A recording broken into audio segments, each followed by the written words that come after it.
Bom dia, gravação de Juízes 6, Gideão, homem valente e poderoso. Dessa vez, os israelitas foram entregues nas mãos dos midianitas, porque após 40 anos de paz do capítulo anterior, eles fazem novamente o que era mal aos olhos do Senhor.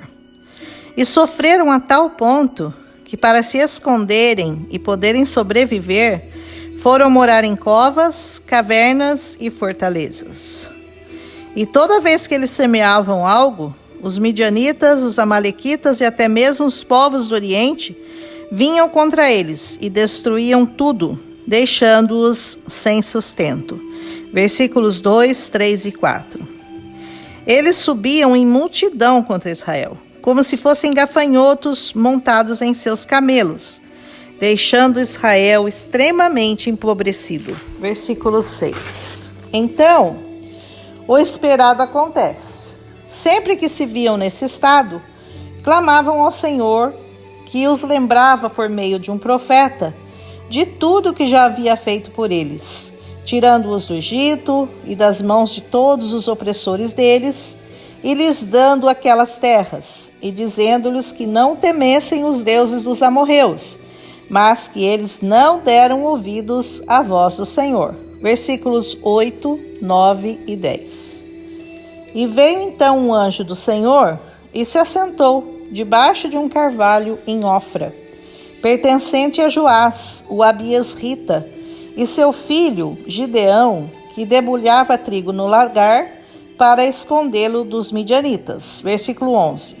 O lagar era um tanque de prensar uvas, um buraco na rocha, onde era mais seguro do que ficar exposto na eira. E o anjo lhe diz: O Senhor é contigo, homem poderoso e valente. Parece meio contraditório o anjo chamá-lo assim, já que ele estava ali se escondendo e com medo dos midianitas, o que nos mostra que Deus vê nosso potencial, ainda que nem nós mesmos estejamos vendo. E Gideão começa a questionar e murmurar com o anjo, dizendo: Se o Senhor está conosco, por que tudo isso nos sobreveio? Por que os milagres de antes não acontecem? Por que nos fez subir do Egito? Por que nos abandonou? Por que nos entregou nas mãos dos midianitas? Por quê? Por quê? Por quê? Por quê? Não é assim que nós fazemos quando achamos que Deus não está olhando para nós? Não murmuramos e questionamos como esse grande guerreiro? Mas a nossa pergunta está errada. E ela deveria ser: para quê, Senhor? Com que propósito me trouxe até essa situação, até esse momento da minha vida? Como poderei te honrar em meio a este vale de problemas? Como poderei engrandecer seu santo nome? Você vai descobrir, se olhar para trás em sua vida, que os problemas de ontem te fortaleceram para vencer os de hoje. Sempre a mão de Deus está trabalhando e operando em favor daqueles que o amam. E o Senhor olhou para ele e lhe disse: Vai neste poder, e tu salvarás Israel das mãos dos midianitas. Não te enviei eu? De que poder Deus falava, se ele se sentia tão fraco, como você vai ver pela resposta dele? Esse é o poder que vem do alto, o poder dos filhos, o poder que se aperfeiçoa em nossas fraquezas, o poder de Deus. E Gideão lhe diz: Ó meu Senhor, como salvarei Israel? Eis que a minha família é pobre em Manassés, e eu sou o menor na casa do meu pai. Aprenda duas coisas aqui: não é o seu dinheiro que irá te livrar, e Deus engrandece os humildes e os que não são, para confundir os que são.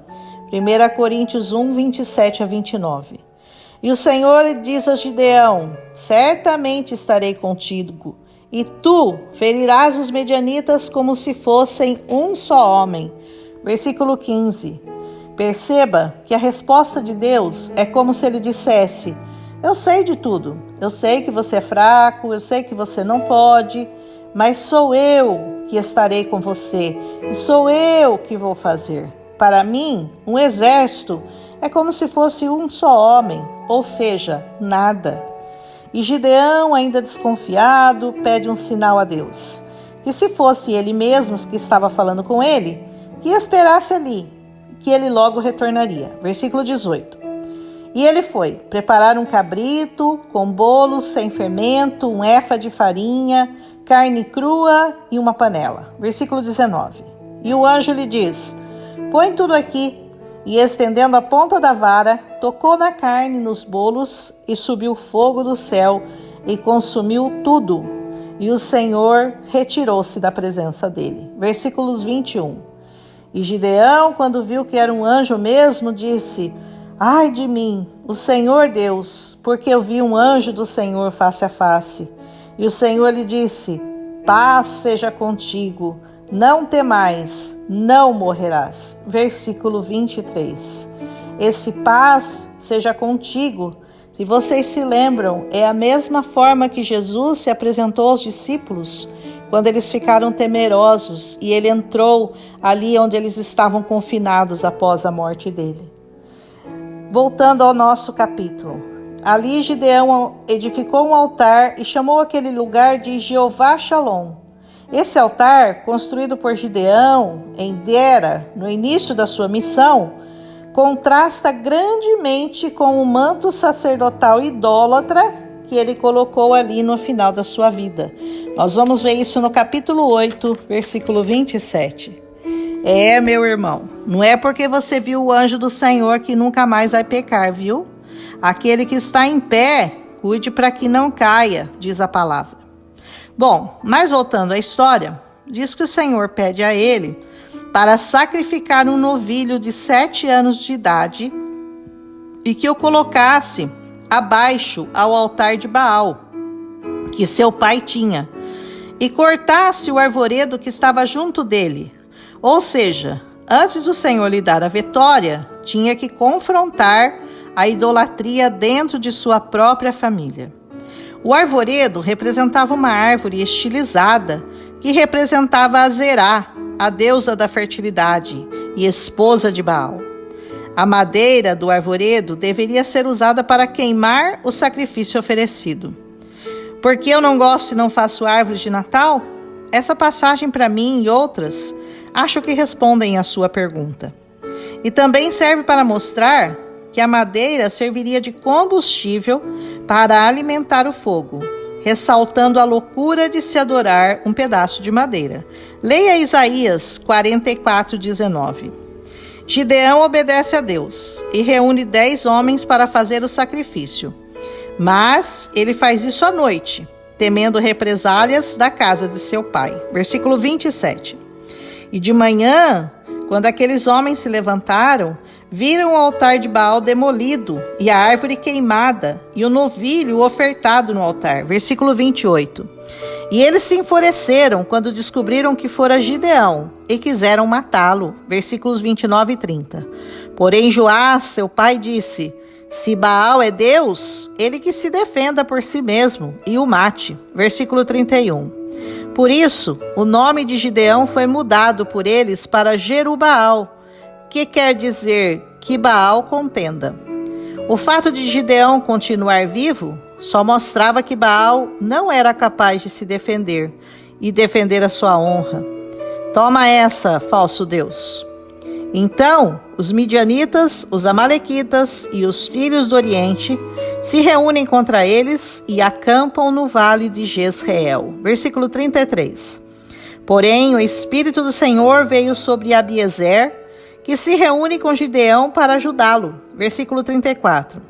São enviados mensageiros por todo Manassés, Azer, Zebulon e Naphtali, que se unem para ajudá-lo. Versículos 31. E Gideão, ainda não muito convencido, pede um sinal. Ele colocaria um velo de lã no chão, e se o orvalho molhasse só a lã, saberia que o Senhor queria salvá-lo. Versículo 32. E adivinha o que aconteceu? Certo, só o velo estava molhado pela manhã. Mas ele não se deu por satisfeito, e pede outro sinal.